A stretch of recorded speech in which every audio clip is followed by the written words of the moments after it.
I designed a part on Fusion 360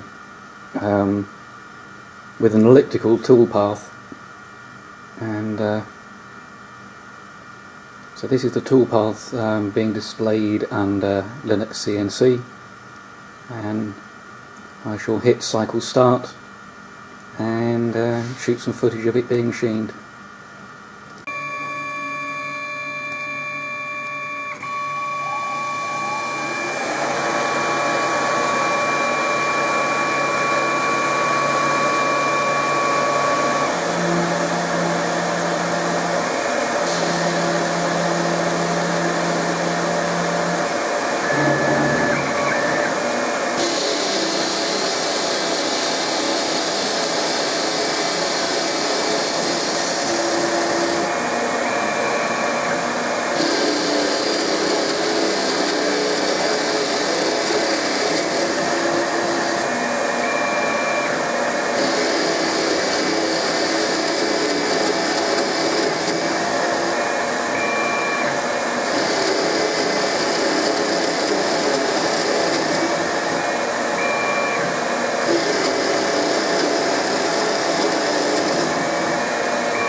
Left to right are some of the test cuts I've made on the ORAC. The very first one was just the stepped piece with a taper and radius.